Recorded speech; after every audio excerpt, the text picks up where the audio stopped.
Okay, this is my presentation, and it is it was an arts-based study in which I used aspects of autoethnographic methodologies, and I created artworks accompanied by a personal narrative about my own life and my own experiences to confront the idea that I can overcome issues such as mental disorders, anxiety, and emotional problems through, and be empowered through self-representation.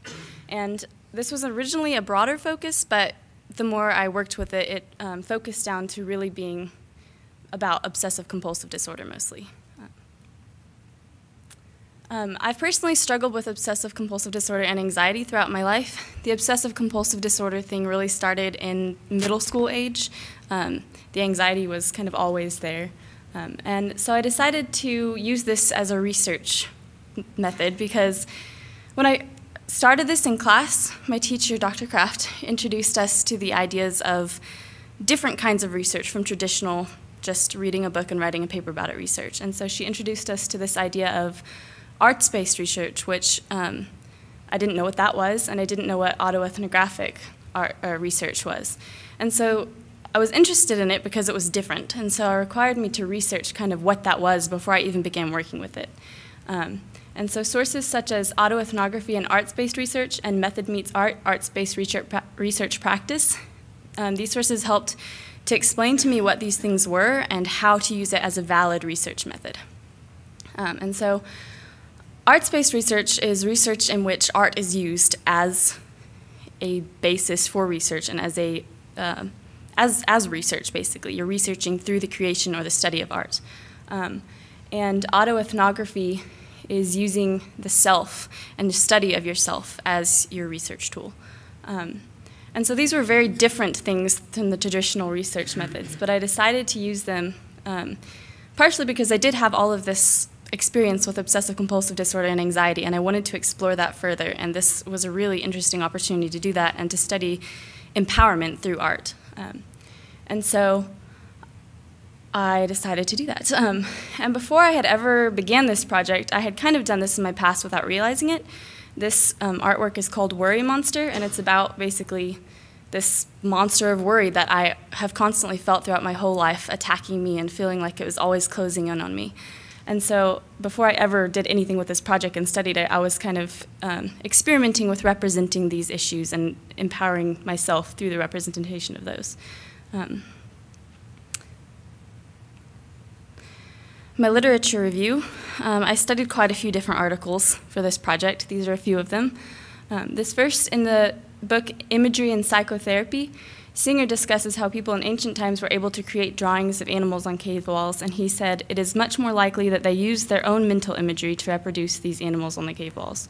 Which really, to me, just showed that these ancient peoples they were able to actually use their mental abilities to visually reproduce something that wasn't even there, that wasn't physical or visible. It was something that was they just remembered or was subconscious, and so they were able to represent it in that way. And this really was kind of an empowering thought, just in the fact that our own minds allow us to be empowered by being able to represent things just from nothing, just from our own minds. And so I kind of started out this project focusing on that power of the mind and the self and the subconscious and artistic abilities. And then a couple of articles that I read were really interesting in that they focused more on the psychological aspects. They were case studies in which participants went through art courses, basically, and created art about their pasts and their histories. And often these participants had mental disorders or emotional disorders, or problems. And they were supposed to go through this and create art and then respond and say how it had helped them. And the overwhelming response was that they had felt like they were able to express things that they had never been able to express before and confront things. And there was a resulting trend of catharsis that they had felt. And so there was a definite trend. They felt empowered. They felt like they had grown through confrontation of themselves. And then the article, in her arts-based autoethnographic dissertation, Sue Noman talks about the important role that her camera played for her arts-based portion of her paper. And this was important to me in a couple of ways. First of all, it allowed me to look at an autoethnographic arts-based dissertation, which it's it's a stranger, it's an unusual type of research, and so it was kind of hard to find examples of this to look at and to get ideas for what I was doing. So that was important. And it was also interesting that she talked about her camera as her tool, just as the artist's paintbrush is their tool, and the power that is in the process and the creation and the tools that you use, and how using those can become an empowering process. And through arts-based autoethnography, using your tool and the process of creation is also a very important thing. And then I looked at a sketchbook of memories, which was an arts-based autoethnography by Karen V. Lee, and she confronted the emotional upheaval that she felt when her daughter left her for a trip. And this one was really interesting because it really studied emotion through her art, and she just had a series of sketches that were really almost childlike in their depiction, but you could see the emotion that she was trying to express through them, and she was confronting this emotion that she felt through art. And then I looked at a couple of artists to kind of get an idea of how I wanted to work through my own past in my art. This first one is by Frida Kahlo, and Frida Kahlo experienced an accident in her youth that gave her complications and pain throughout her life, such as a miscarriage, which is what Henry Ford Hospital was depicting. And so I was very inspired to look at her artworks and see how she was able to express her pain through art, and she did this in surrealist and slightly expressionist ways in many of her paintings. And so I was just really interested to be inspired by that for my own artworks. And then this artwork by Dennis Ryan, who's a contemporary artist, and his 3 faucets is about washing hands compulsively for OCD. He does artwork about obsessive-compulsive disorder, and that was really helpful to me because, as I said, my focus became obsessive-compulsive disorder. And so his artworks were looking really more at the ritualistic aspects of obsessive-compulsive disorder, and so that was interesting to see how he was able to depict that. My theoretical framework can really be summed up by this quote by Christina Nunez, which is that the self-portrait experience is a voyage into our unconsciousness. It can be shocking or surprising, but never really damaging, since the acceptance it produces is an essentially positive outcome. And this is just this idea that anytime you are confronting yourself through self-portraiture, self-representation, it promotes growth because you're learning about yourself, and that is automatically an empowering thing. My methodology, the first artwork I completed for this research, which was called At the Heart of OCD, and you'll see it on the next slide. And it was created through the use of automated technique, and I released in this I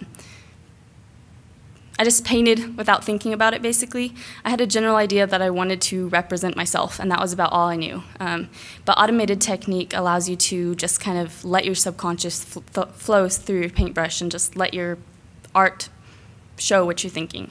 And then veristic surrealists used to create automated artworks and then study them afterwards, and that is what I did. After I created this artwork, I analyzed and interpreted it. And throughout all of this, I also included self-journaling about my past and about my thoughts about this whole process, which was vital in my study of self and of process. And the process of this first automated painting spurred the emergent design of my other 2 paintings, in which I used the knowledge and self-analysis that I had done beforehand to create these next 2 paintings. And they're based upon all of that self-reflection and learning about myself that I had done. This is the first painting that I did, and it is At the Heart of OCD. This is the automated technique one. And this one was really, I wanted to express my OCD at its basest form. And it completely changed as I was working with it. I just let myself kind of paint it, and it became quite dark and kind of vague in depiction, but I think it depicts very clearly what I was trying to depict, just that pain and the darkness that was always within my OCD. Sorry. And I was just in this one exploring that darkness and that pain and that feeling of being lost and overwhelmed that throughout my childhood I was always feeling. And so I think that confronting this through this really helped me to understand my OCD in a way that I hadn't been able to do before. I'd never really been able to talk about or think about my OCD much before all of this. And so creating this artwork was really an experience in itself because I was able to confront it and express it. And I've been able to share it since then, and I think this was vital in that sharing process. I've been able to talk about it and show images of it, and that has been a completely different thing than I've ever been before, and so it's very empowering. And then through my journaling, when I was a child, I had a lot of anxiety, and so a lot of my journaling was focused on this anxiety, and I was kind of a strange child, and my anxiety stories kind of represent that. But a couple of the things that I journaled about were very important in understanding my anxiety to myself and understanding that it wasn't just shyness or strangeness, it was anxiety and this anxious feeling that I had. When I went to a new school when I was in about 7th grade, I didn't have any friends there because it was a brand new school, and I didn't know how to make friends because I had this social anxiety thing, and I didn't know how to connect with people. And so during lunchtime, instead of going to try and sit down at a table and hopefully someone would sit with me or ask someone if I could sit with them, I would just take my lunch bag and stand outside the cafeteria and pretend I was looking for someone, and then when no one was around, I would eat. And so I wasn't very good at knowing how to make friends or connect with anyone, and I've never really been good at that. I think that this process is helping me to get better at that.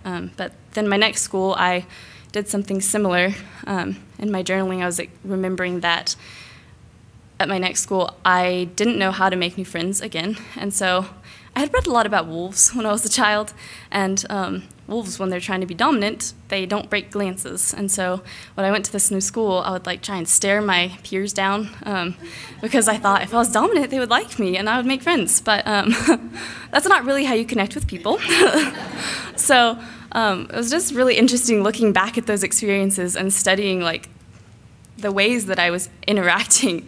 And I think that all of these, part of it was probably I was middle school age, and middle schoolers are a little strange sometimes, but also part of it really was that I just didn't know how to connect with people, and I always felt separate and distant from everyone, and I always felt like I was in my own dark, overwhelming space, and everyone else knew how to react, and I had no idea how to confront any of that, and I had no idea how to talk to people, and I just shut down anytime that happened. And so this is exploring that. I was feeling always apart, and that is what this one is called, and I was always feeling separate, and that is representative of me. And then all the craziness and connectedness of the other people is always something that's completely different from me and completely apart from me.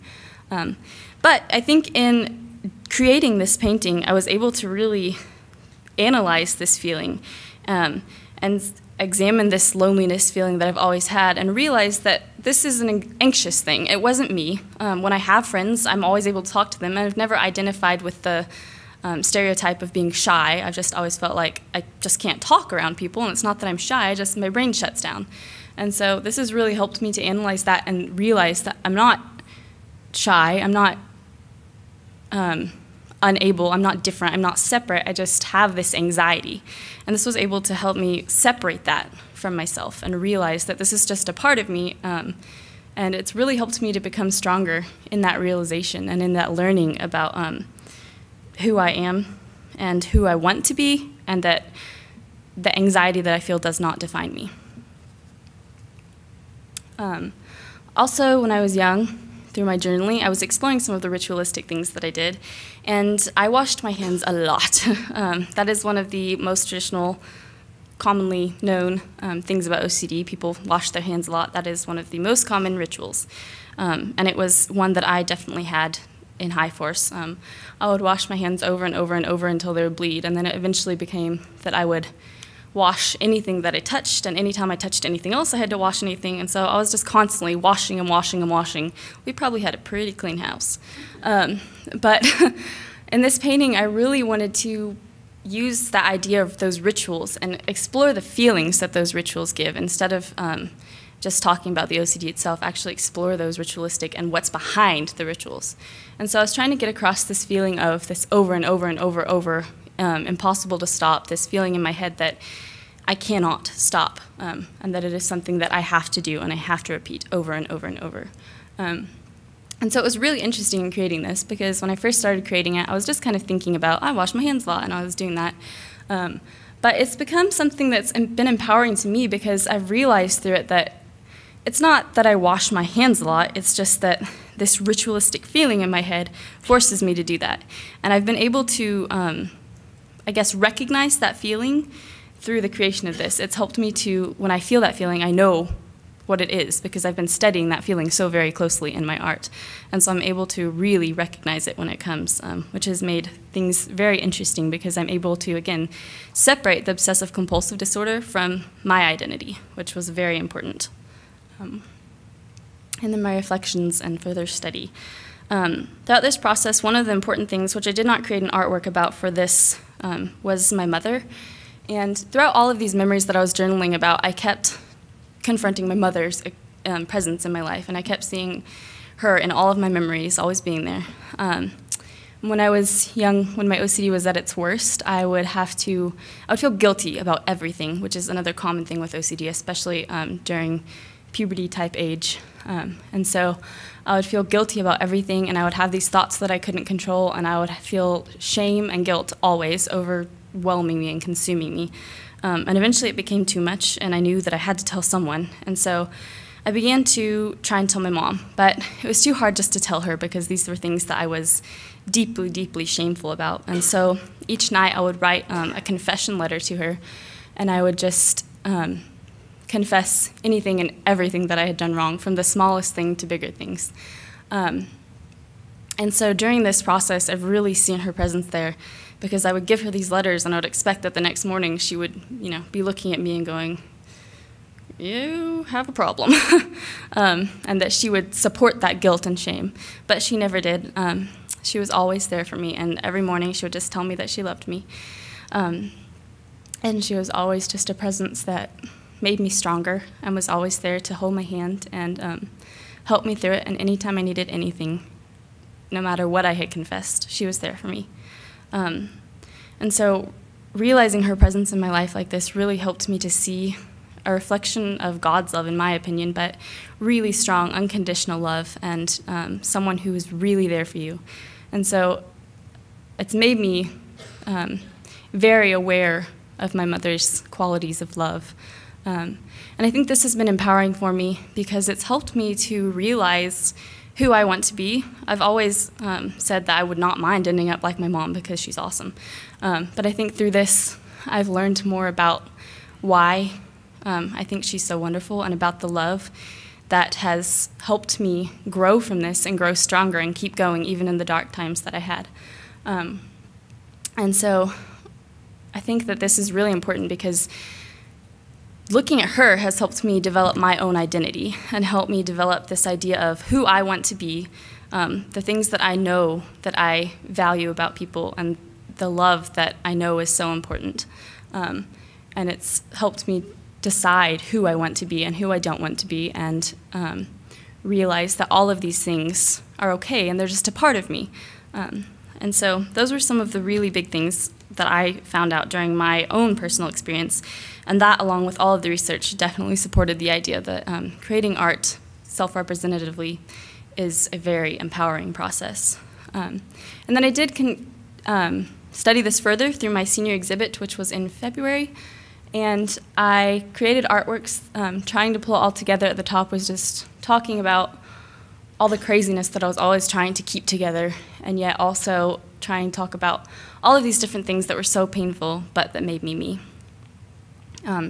Trapped Progression of OCD there on the top right is talking about the feeling of the claustrophobia and trappedness that OCD gives you, and that feeling of unable to escape. And I was just kind of exploring that feeling and learning to recognize that feeling further. And then I did a couple of series for my for my project, for my senior project, and my self-series was really just analyzing those deeper feelings of pain within my OCD and the deeper feelings of what my OCD caused. And then the positive series was talking about the things in my life during that time that I did not necessarily recognize, but really made my life easier.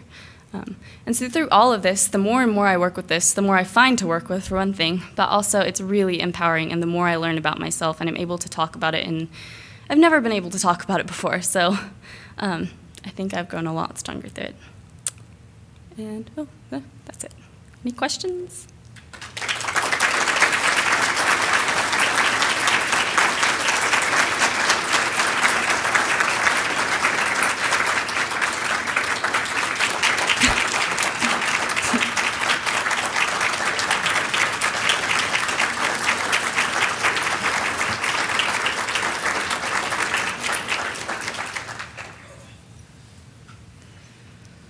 questions, Caitlin? I have a question. So, Caitlin, you're obviously a very talented artist. Looking at your artwork is just beautiful. And I'm wondering, as a child, when you had anxiety and so forth, did you already start expressing yourself through art? When did you start learning that art was a way you could release those emotions or express those emotions? Okay. She asked if when I started using art as a method for the release of my emotions.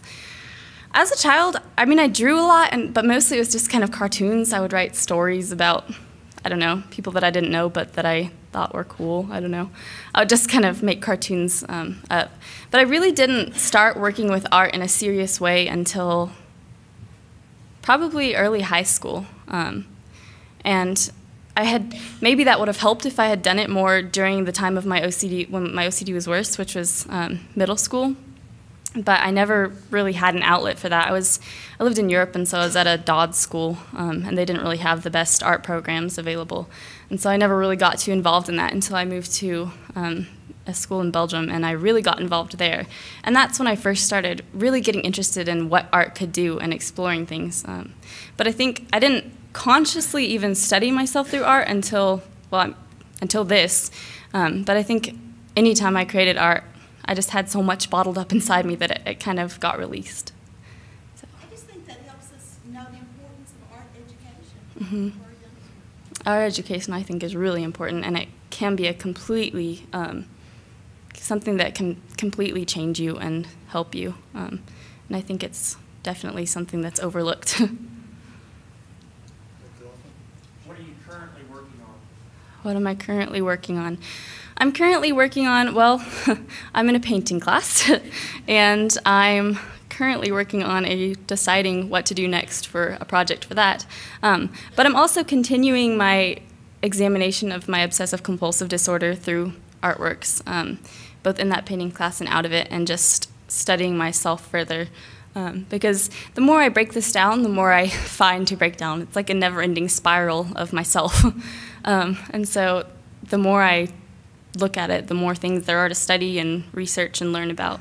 But I'm always really interested in art therapy techniques also, because this is a very kind of art therapy type thing, in that it's healing through the creation of art. So I'm also I study things like that and read things about that too. So. What are you planning for your future? My future. I don't really know. I am getting married this summer, and then I don't know. I probably am not going to grad school right away because I'm not sure what I want to do, but I may eventually figure it out and go to grad school. I thought about art therapy, but I took a psychology course, and I wasn't very good at it. So. Hey, would you talk about the process of doing research and developing art? Okay. The process of doing research. In any piece that I create, I research a lot. In any art class I've ever had, I don't start my paintings until, kind of a lot closer to when they're due than I should. And that's because I just take forever to research things and think about it and write things about it and look up pictures for research. And I research like everything. I research the creation of art, different painting techniques. I research whatever if I'm looking at OCD, I would research psychological things. And I research pictures to go off of. And there's research involved in pretty much every element of my art creation.